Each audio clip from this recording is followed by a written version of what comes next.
Welcome into CBS Sports HQ on this Wednesday after an insane day of NBA free agency yesterday. Today we are trying to breathe, trying to assess the landscape of where things stand now in the East and the West. We're going to take a deep dive into the East as it is now wide open. But first, taking a look, at the new top 10 free agents. You get Jonathan Kuminga there, restricted free agent with the Warriors, who are now below the apron, but they don't really have any more wiggle room. What will happen to him? Also, keep a close eye on the likes of DeAndre Ayton, Al Horford. The Lakers desperate for a center, and one of those guys could potentially be the answer.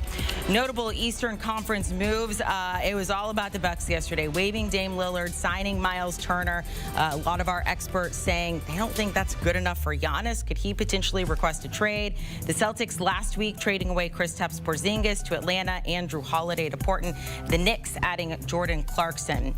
The updated odds to win the East. Things have changed a little bit. The Cavs now sitting at plus 270. If you remember, they finished the regular season on top of that conference, followed by the Knicks. The Magic moving up to plus 410. Talks at 10-1. Celtics dropping 11-1. And then the 76ers and the Pistons. So we're going to dive into it. We have Ashley and Nicole Moss, Brad Botkin here with us. We're going to go over about 10 teams in the East because, Brad, how is it? Try to paint a picture of the East and how wide open it is. Well, it is wide open, but you know, the Cavs theoretically should be, they were the best team in the East all of last year, and then they flamed out due to injuries. They should be probably the prohibitive favorite, but I think certainly any of these teams that we're going to talk about, or most of these teams, can get into their war room and say we've got a chance if the matchups go our way and the injuries go our way. Okay, so let's start with the Cavs. We're going to give them to you. We're going to alternate here. As mentioned, look, they were dominant. They dominated this conference for a lot of the season. Didn't go their way in the postseason. They lost to the Celtics. And as you just said, you think they're sitting pretty on top right now. Is the favorite. I do. Yeah, and they know that. They've blown past the second apron. As we see all these other teams trying to cut expenditures, they're going for it. They go out and get Lonzo Ball. They bring back Sam Merrill. They're a team that clearly knows that the window is like right now, before Boston gets healthy, before Indiana gets healthy, while Philadelphia still may be a mess. And so they're spending money. So they haven't done a ton in terms of bringing in outside talent other than Lonzo Ball, but they're keeping their guys. They're not trying to cut anything. And you know, look, they lost to Indiana last year in the playoffs, but they weren't healthy. You know, Darius Garland was not healthy, played, you know, at the end, but wasn't himself, and they believe, and I think rightfully so. They were right there with Oklahoma City as the best team in the league last year for all of the regular season, and were a legit title threat, and it didn't go that way. But that's the way that things go in this new parity era. Just because you don't win doesn't mean you need to break things up. They know that they've got a window here, and I think should be going in as, we're calling the East wide open. I think they should be the prohibitive favorite. And they're attacking it that way. They're not trying to cut expenditures. The betting markets agree with you, as they are the betting favorite as of right now. Things could change as free agency rolls along. Let's go to the Knicks. Ashley. Yeah, let's go to the Knicks. You guys proved so many people wrong last season. Especially this guy. You made him a believer. I told you we were going to lose in the conference final. You made him a believer, I think it's fair to say. The biggest thing right now for the Knicks, they need a head coach. How are you feeling about the Knicks in the East? I'm feeling good about the Knicks in the East. Obviously, Jordan Clarkson's not a done deal yet. It is expected to happen the next few days, but I think that he is the scoring punch that the Knicks have been looking for. Obviously, a sixth man of the year in 2020, 2021. He's been phenomenal off the bench, especially when you talk about what he was doing in Utah, but he also has opportunities to play in that closing lineup along Brunson, add some late game playmaking, and I think that when you talk about a Knicks bench that logged fewer minutes and scored fewer points than any other reserve group in the NBA. Now, that's not necessarily the bench's fault. That is Tom Thibodeau's fault, which is why a head coach who goes to his bench is going to be #1 on the New York's list of qualities rather they want in a head coach. I think, look, this Knicks team did not need a lot of work. This was a team that does really well, did really well. Some may say they overperformed and they were just a couple of pieces away. I think that starting unit is good to go. The bench, a scoring punch is what you needed. A head coach is also what you need. So 50% of the puzzle has been solved. I'm hearing, or I was reading this morning, a lot about potentially Mike Brown, widely regarded as the front runner. You like that for that team? I like Mike Brown. I do think he got the short end of of the stick in Sacramento. I think he's a lot better of a coach than Sacramento gave him credit for. I think Sacramento was just kind of looking for someone to blame for their misfortune and the things that the front office did not do well when it came to organizing that team and that roster. I think Mike Brown would be a really, really good fit, and he has experience with a team that is expected to do a lot, and also another former coach of the year. And they got Yabu too. I mean, we gotta talk about Yabusele. He's a good guy from, came to fame in the French national team, but outfitting their bench, he can play. Yeah. And he can defend. And he was good for the 76ers last year. So the Knicks have done pretty well. I think he's trying to jump on the Knicks train early, so he doesn't have to jump on it late. Listen, if you want to, you got to submit your request early. I have a lot to look at in the offseason. She'll go through those papers. Let's jump to the Magic, who've jumped up in the odds there. They finished right at 500 last season. They made it out of the play-in. They were bouncing the first round of the playoffs. So what do you like, Brad? What do you not love about what they've been doing? Because they are getting a lot of love right now. No, yeah, and they should be. They were aggressive. They made the move for Desmond Bane, gave up 4 picks for him. Now, people who, when that trade goes down, similar to when Mikal Bridges went to New York, people look at that and say, Desmond Bane never been an all-star, 4 first-round picks, but you can't look at it in a vacuum. You say that. Well, I think a lot of people would say that in a vacuum because, look, Kevin Durant gets 1 pick, Luka Doncic gets 1 pick. We're talking about there might not even be a market for LeBron James, but Desmond Bane goes for 4 picks. Doesn't make sense on paper, but in the context of the Magic, elite defense, need offensive punch to go with Paolo Banchero and Franz Wagner. They get that in Bane. A legit 3-point shooter, can do point guard stuff, can create, 5 assists a game guy. Probably not their actual prototypical point guard, but they bring back Jalen Suggs. And then they sign Tyus Jones, who can come in and probably be a second unit point guard and take that Cole Anthony spot.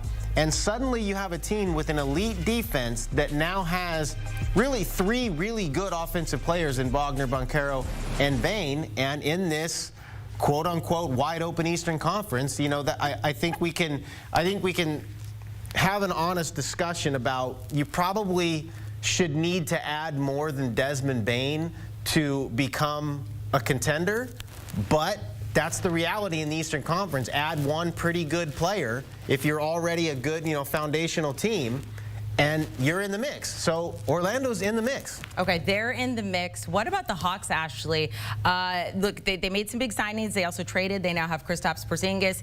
Hawks fans, I read a lot of your little articles online. They want Giannis. That is way far down the line. That would be wild. Who doesn't want Giannis? Exactly, right? That's like Tim Doyle saying that Ace Bailey was the second coming of Tracy McGrady. That's up there. Wild take. Still shots fired at him for that. What does Atlanta look like? Listen, it's going to pain me to say this, but I think Atlanta has done a really nice job. Let's start with Alexander Walker, a versatile player, can contribute on both ends of the court, offense, defense. You have Luke Kennard. He's a reliable scorer, shooter to the backcourt. And then with all the moves that they have made just overall, they have filled 12 roster spots, 3 with 2-way player slots, gives them more flexibility and depth, which is what they kind of struggled with because Brad says this all the time. When you talk about Trae Young, the way that he plays his position and his game is very antiquated with the way that the NBA looks right now, and he needs a lot of help. He needs a lot of those 2-way guys around him to be better at what Trae Young can do so well,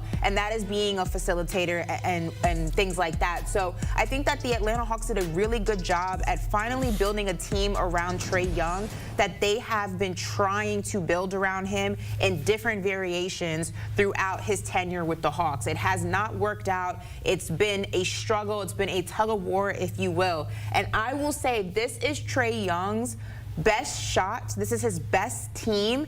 And if he can't get it done, I'm not saying I believe this is a championship team. Let me make that very clear. But this is a team that on paper could go conference finals. And if they do not do that, it is not a front office problem. It is not a coaching problem. It just might be a Trae Young problem, and he is the odd man out when it comes to building a team in Atlanta. And then you have to have a very real conversation about what your future with him looks like. Yeah, it's been a long time. Go ahead. Best offseason outside of Houston, I think, Atlanta. I think Denver's up there too. Yeah, they're very good too, but Atlanta's hit a home run. Okay, well, they hit a home run. They now have Kristaps Porzingis. Of course, the team that does not have them anymore is the Celtics. Hard to know what this is going to be for the Celtics. I mean, Jason Tatum is hurt. You don't have Drew Holiday anymore. You don't have Kristaps Porzingis anymore. They shed that salary. Brad, how are you feeling about the Celtics? I mean, fine. It's a gap year. We knew this was going to be the case, or presumably we knew this was going to be the case even before the Tatum injury. They were going to have to shed salary. They were going to blow past $500 million with tax implications. So Holiday was going to go. Porzingis was going to go, so nothing surprising there. What I'm still waiting on is Anthony Simons. They signed him in the Holiday trade from Portland, and he's a good player, really good offensive player. And they could say, hey, defensively weak though. In this wide open Eastern Conference with Jaylen Brown and Derek White and Anthony Simons, maybe we go for it. Or maybe they continue to shed salary. And here's where I think this could get interesting. You know, Milwaukee makes the move for Miles Turner, which I don't support. But if you're going to go for Miles Turner, you better keep going, because that's not enough.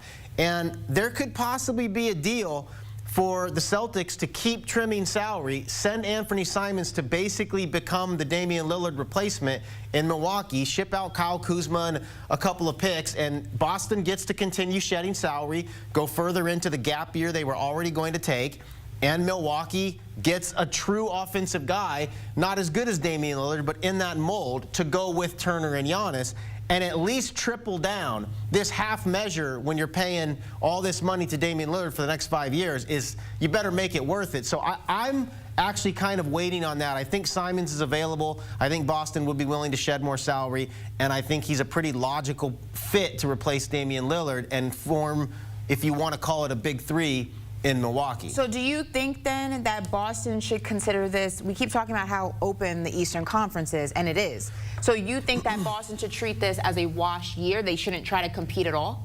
I just think it's an option. I think they were because Tatum may return, depending on how fast his rehabilitation goes, and depending on where the Celtics are in contention or in the standings in the Eastern Conference. I mean, you wouldn't think until after. I mean, it would be definitely after All-Star break. They have to gauge it. They would have to gauge it. But my point is, if you're going to commit to just completely shedding this team and thinking that you have no chance to do anything, I'm not saying go for a championship, but if you think you're not even a playoff team without Tatum on the floor, and you do that, then you have to make sure you stick by that, because if by a miracle he is, you know, the Celtics are say in playoff contention, now you're out of luck. They've already got rid of Holiday and Porzingis. So if you further that, but if Jason Tatum does come back and it's Kyle Kuzma instead of Anthony Simons, you pretty much can still do what you were going to do. Okay. I just think it's something to watch. I think they'll have to decide that internally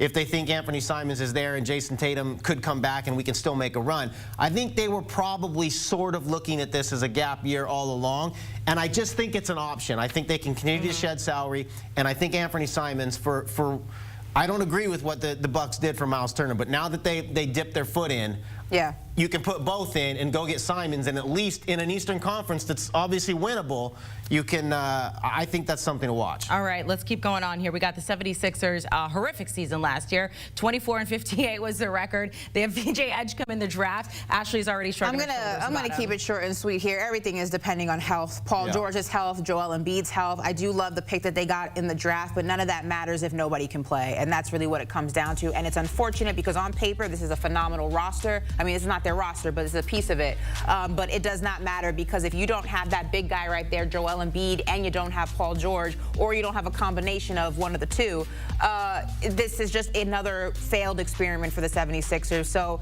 great roster, a lot of talent, health concerns, health bad luck, and that's really all this is going to come down to. A lot of questions there, and there's really a lot of questions with the Pistons right now. Malik Beasley, things that they're trying to figure out there if they don't have him. They did go out and got Duncan Robinson in the past 24 hours. Which makes it seem to me like they Beasley. They see the writing on the wall. That's kind of a Beasley replacement. Could this potentially, be a contender team? Yeah, I'm disappointed with Detroit because I think they were right there to take the next step, and I had high hopes for them to get. They were really heavily rumored to be in the market for Nicole Alexander-Walker, who ends up in Atlanta, and Santi Aldama, who stays in Memphis. I think if they would have got one of or both of those guys, you're looking at a top-tier Eastern Conference team. They strike out on both of them, and they end up with, you know, kind of some leftovers. So they're, because of what they already had and what they showed in the playoffs, they could have beaten the Knicks last year. They're a legitimate team. I wouldn't bump them up into contender status because I don't think they got enough better. I think that they had high hopes for this offseason, and I think those two guys that they were really in the market for and didn't get set them back a little bit. That happened yesterday. Also, all the news with the Bucks happened yesterday. Waiving Dame, bringing in Miles Turner. The biggest question mark on this team is Giannis. Let's say he is still on this team, Ashley. How do the Bucks look? Look, Miles Turner isn't a scrub. He's also not a premier center. He's not the creme de la creme in the NBA. I don't think that this ultimately is the team that's going to keep Giannis in Milwaukee his entire career. It's basically putting a Band-Aid on a bullet wound, and that's the analogy I keep using. I think at most this keeps Giannis satisfied, maybe a season, maybe until the trade deadline. Maybe it keeps him satisfied for the remainder of his contract. But I have, without a shadow of a doubt, unless LeBron tells the Lakers, send me to Milwaukee right now, I want to play with Giannis. Giannis is 1.5 feet out the door when you talk about Milwaukee. There's no future with this franchise at all. That's why I say watch for the Simons, because they know this isn't enough. We have 1 minute left. We got to talk about the Pacers. Tyrese Halliburton with an injury. Each of you get 30 seconds. Brad, I am timing you. 30 seconds of the clock. So it's just so depressing. I mean, it sucks because I think they had earned the right to be the favorite even over the Cavs going into next year. They go to Game 7 of the finals. So it just sucks. Halliburton blows his Achilles. They lose Turner. Now they don't go into the tax because they lost Halliburton. So it's just a bad trickle-down effect, and it's just going to unfortunately be a gap year, and they got to try to rebuild when Halliburton gets back. 25 seconds. Nice. Pretty good for Brad. Ashley, go ahead. Everything Brad said is extremely unfortunate. I think that as somebody who thought that last year was a fluke for the Pacers, this year completely proved me wrong, and it's going to be a setback because Tyrese Halliburton is a lot of the engine that makes this system go. He's a facilitator. He's become a scorer. He's become reliable. He has clutch gene, and they're going to have to figure out just how deep they are this season without Tyrese Halliburton on the floor. Guys, I appreciate it. I know it was a long day yesterday. We're all trying to wrap our heads around exactly what is going on in the NBA. What have you got? What are you focusing on Triple Threat, Ashley? So Chris Walker believes that LeBron is going to get bought out by the Lakers and take his talents to the Dallas Mavericks. You heard it here first. Yes. Don't listen to that. You heard it here first. Don't listen Man, to that. that guy has some pipe dreams. Check it out. Triple Threat with Ashley Nicole Moss. Back here on CBS Sports HQ, although the Eastern Conference feels wide open, you can't say the same about the West. Everyone's chasing the champs heading into 2025 as you take a look at the odds to win the Western Conference in this upcoming season. The Thunder, of course, the favorites sitting up there at plus 150. However, a few teams like the Rockets, the Nuggets, maybe even the Lakers, just a few signings away from challenging for that top spot. It still makes decisions very difficult. We're showing you again our top 10 remaining free agents. You've got names like Al Horford and Russell Westbrook, veteran players who could maybe take the top off of a team. You also have Jonathan Kuminga, our #1 ranked free agent. But is it enough to dethrone the current champs? Let's dive into the conversations with our Ashley Nicole Moss and Brad Botkin. Guys, the rich just get richer. We saw SGA sign that Supermax extension, and I thought this was interesting. One outlet put it, SGA essentially making $1 million every time he steps on the floor to play a basketball game next year. Brad, I know we floated the conversation of a dynasty, and it's maybe too early to tell, but when you look at the moves that the Thunder are making right now to set them up for success, all spearheaded by that SGA signing, how are we feeling about the Thunder for the next few years? I feel great about the Thunder. It's very, very difficult to forecast a dynasty in this era. As we're seeing with the Celtics, the aprons change everything. We don't need to dig into the weeds of how that stuff plays out, but it is hard when guys come up for contracts to pay all of your guys. It's hard to keep the team together. So you have 2 or 3 years like the Celtics had, and then guys get too expensive. But with the Thunder, between now and 2031, including this year, they had 13 first-round draft picks. So they have got cheap labor incoming, so they can surround when Chet eventually gets his max deal, which he will, when Jalen Williams eventually gets his max deal, which he will. They will always have that support system in place to stay financially feasible. And that is to the credit of Sam Presti and the way that he has designed this thing. Some luck has played into it. Nobody knew SGA was going to turn into this. Nobody knew Jalen Williams was going to turn into this. He was 11th or 12th overall. Didn't know much about him coming out of Santa Clara. It has all fallen into place for OKC, and they are one of the few teams in the league that truly have a two-pronged timeline right now. They can win now, and they are set up to sustain it. Yeah, that roster is scary for everyone in the West. But let's see if maybe some of these contenders with the moves we've seen to this point could challenge for that. Of course, we're starting with the Houston Rockets, Ashley, a team who made headlines trading for KD last week, but they've also done some other moves internally as well. They signed Fred VanVleet and Jabari Smith to extensions here. We saw this young Rocket squad go toe-to-toe with the Warriors last year. What do you think about them contending with the Thunder now that they've made some moves? Also signed Clint Capella, who they did not need, but why not if we're spending money? The Houston Rockets, I believe, have become the official #1 threat to the Oklahoma City Thunder in the Western Conference. I mean, obviously, when you add Kevin Durant, you add a lot. You add experience. You add a guy who's just so skilled with the basketball, an exceptional basketball player when healthy, top 10 still in the NBA today. But I think the biggest thing about this situation in Houston, specifically when you talk about Kevin Durant, is the biggest concern was, is KD going to require this young Houston team, who you said gave the Warriors a run for their money and second in the Western Conference, would KD cause them to have to uproot everything they have been working on and to get him? And it absolutely did not. Such a low-risk situation, so much promise even post-Kevin Durant, whenever that time comes for him, whenever he ultimately decides to hang it up. And I think that, for me, outside of the talent that already exists on this roster, the fact that they were able to make the move for one of the best players we've ever seen play the game, and it cost them virtually nothing, hats off to the Houston Rockets. This is how you build the next iteration of your organization. And like I said, I would not be surprised if they take it to the conference finals this year. And they just gave their head coach an extension as well, too. Phenomenal. Ime Udoka was a great coach, by the way. Love him, love him, love him. All right, so we love the Rockets on this side. Let's see what the Nuggets have to say. Brad, what do you think about the jump scare that the front office gave everyone last week, talking about trading the Joker? But it seems like everything that they want to do is to keep him around and keep him happy. Oh, yeah. When you look at the moves that they have done already, Jonas Valanciunas, Cam Robinson are in. We know Michael Porter is out. What do you think? Can the Nuggets contend? Yeah, they can contend. I think Ashley's right. I think it is flip a coin between the Nuggets and the Rockets for the biggest threat, with the Warriors being a wild card. See what they do with Jonathan Kuminga. The Nuggets, their biggest problem has been their depth, and they literally got the guy that when their depth started disappearing after the 23 championship, Bruce Brown was sort of the poster player for, oh my God, we're letting him go.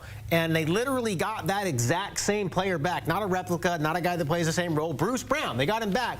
Only now they get him on a much cheaper contract. Very versatile, can exist, I think, really thrive is the word in the Jokic ecosystem. And then, yeah, they take care of those backup center minutes with Valanciunas that have always killed them when Jokic is off the court. But the big one is Cam Johnson. They have been trying to unload Michael Porter Jr., or I shouldn't say they've been trying, but it has been something we've all been talking about. That third guy, when he makes max money, but he's not a max player, makes it very difficult to outfit your roster with appropriate depth. To get off him for a better player, Cam Johnson is a better player, one of the better movement shooters in the league, which will fit perfectly with Nikola Jokic. But they also do it by adding depth on top of that. So a phenomenal offseason, I think, for the Denver Nuggets. All right, let's keep it pushing there as we talk about the Lakers next. And Ashley, last week you and I spun the wheel. You know, we played that fun game when we landed on the teams and we got the Lakers. And you said, without a doubt, the piece that the Lakers need is a center. So when we look at them as contenders, #1, they still haven't signed one yet. There's still a couple out there, but what do you think about LA? Yeah, they're definitely not a contender. They'd be lucky to make the playoffs at this rate. Look, LeBron and Luka, they're going to do what LeBron and Luka do. They desperately need a center. Unfortunately, there's only 2 centers available. One cleared waivers today, and that is DeAndre Ayton, and then there's Al Horford. They each come with their pros. They each come with their cons. Obviously, for me, Al Horford is the better option of the 2, but this is just a roster that is just so all over the place. It's so depleted. It doesn't do any justice to the greatness of LeBron and Luka. If we're going to be honest, it's going to require those 2 guys once again to play majority of the minutes, to play majority of the season. They're not going to get any rest. They're going to be gassed by the time they get into the playoffs, if they get into the playoffs. And in a Western Conference that has just become younger and harder, and the changing of the guard is before us, the Lakers have not done anything to make this a better team. It's pretty much the same team, and they're going to get a center that might help them. It's not going to move the needle. So it's just the center that you're worried about. There's everything. There's not enough offensive firepower, I feel like, on this team. The center obviously is the biggest piece. The schemes just aren't correct.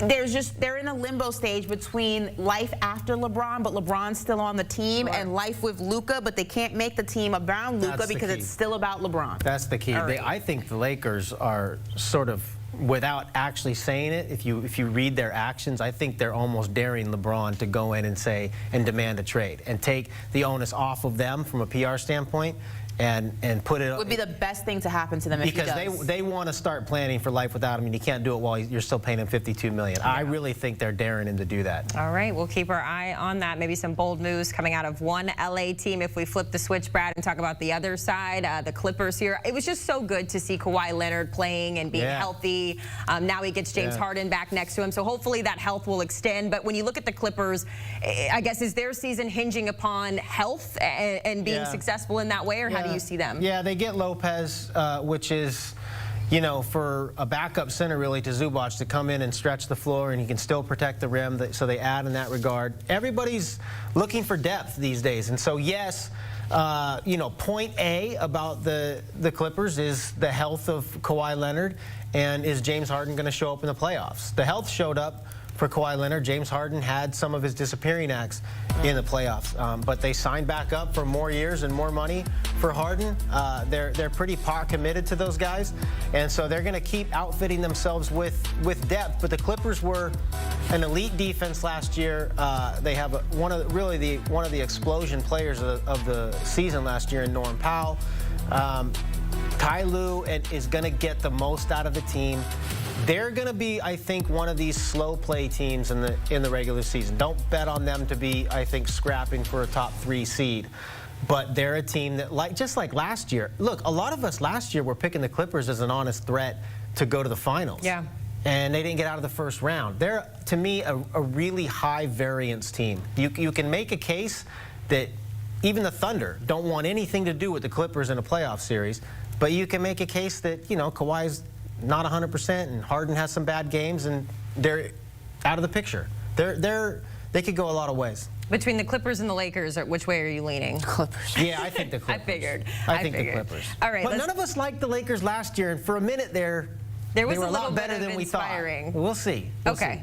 All right, Ashley, I know you talked about the Timberwolves earlier. They are next on this list, and we talked about if we inserted Dame Lillard into this team, it would be a great fit. We've got to think about them without Dame Lillard for a moment, and we've seen them already re-sign both Naz Reid and Julius Randle, 2 key pieces, to a year ago. Is that enough for Anthony Edwards? No, this is the same team, essentially. I mean, they have a lot of financial constraints, which has made it difficult for them to make any moves in free agency. I mean, with Naz Reid and Julius Randle and that payroll, right now, it's close. They're close to the second apron, which then limits their amount of spending ability. And then in a mistake that they made, they traded Alexander Walker before free agency, and I guess they were anticipating a bigger market for him, and they couldn't match that. It was mismanaged by the Minnesota Timberwolves. They hopefully can play better together after a season playing together and post the Karl Anthony Towns Julius Randle trade. But this is a team that didn't really make any moves to push them into a next conversation, that next echelon, and we're looking at a team that's going to struggle with a lot of the issues that they had last season.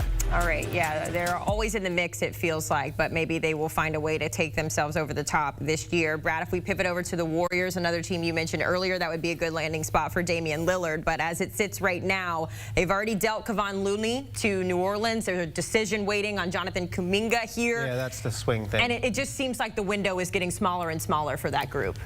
All of the reporting seems to indicate that Kuminga might be on his way back to Golden State. I think everybody was thinking they could make a big splash with a sign and trade, and there just doesn't appear to be a huge market for Kuminga right now. He's kind of an unproven commodity in the sense that everybody knows how athletic he is. Everybody knows that in small samples and inconsistent samples, he shows that he can be an all-star level scorer, terrific athlete. But the Warriors have, and maybe this is holding him back, and maybe it's hurting his value, but the Warriors didn't really give him the opportunity for consistent minutes over a long stretch of games to prove what he can be. And so teams don't exactly know. They don't know what to pay him. They don't know what he's worth. And so it seems to me that it looks like Kuminga's going to come back. He's going to sign a deal that the Warriors can maybe then try to move by the trade deadline. Maybe this thing drags out a few more months. But the guy that they need to get is Al Horford. He's still out on the market. He's been linked to them for the past 3 days.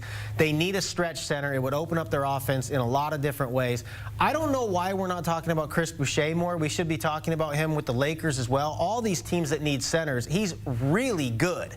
And in fact, like better than DeAndre Ayton. I don't know why that Ayton's getting the talk. Boucher can play. He's a stretch big, shoots the three, protects the rim. He's like a 39% three-point shooter. He's really good. So the Warriors need a stretch center and a guy that can defend the rim. Horford is option A. To me, Boucher should be option 2 or option B.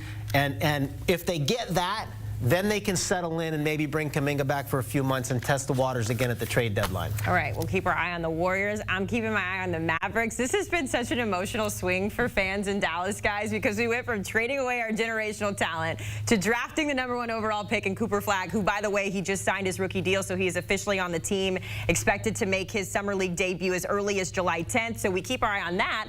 And then, Ash, they turn around and go get Kyrie Irving's replacement, at least temporarily, in D'Angelo Russell here. Am I looking at this starting 5 with rose-colored glasses here, or do the Mavs kind of have a little squad going on? I've been high on this Mavericks roster, and I said to a lot of people, they're kind of flying under the radar with all of the hype around Houston and some of the other teams. I think the biggest thing, obviously, is health. You have Anthony Davis. We know how health has kind of plagued his career. Kyrie Irving's going to miss some time. What version of him are you going to get when he comes back? Can Anthony Davis and D'Angelo Russell play together? They didn't do well in LA together. Obviously, Cooper Flagg is ready to go NBA-wise. But there's always that acclimation period between coming from the collegiate game to the professional game. How long is that going to take him? We know Klay Thompson, sometimes we don't get that version of the Golden State Warriors splash brother that we know and love. But on paper, health permitted, this is a team you have to look out for. This, in my eyes, despite all the issues I just mentioned, health obviously can plague any team in the NBA. And even with the issues of Kyrie Irving not starting the season, this to me is still a playoff team. Yeah, I've been holding a grudge against Dallas ever since I traded away Luka, but I feel that grudge may be starting to dissipate a little bit going into 2025. We'll have to see, guys. We certainly appreciate it. Plenty more free agency moves coming in the coming days, and we know Ashley and Brad will be all over it. Ashley also taping a new episode of Triple Threat earlier today. You can catch the replay on YouTube. And as always, it streams every Wednesday, 1 p.m. Eastern on CBS Sports Network. Well, the busy day of free agency continues as we shift the conversation to the coaching carousel. Mike Brown set to take over at MSG. Our Coach of the Year weighing in on another. Straight ahead on HQ.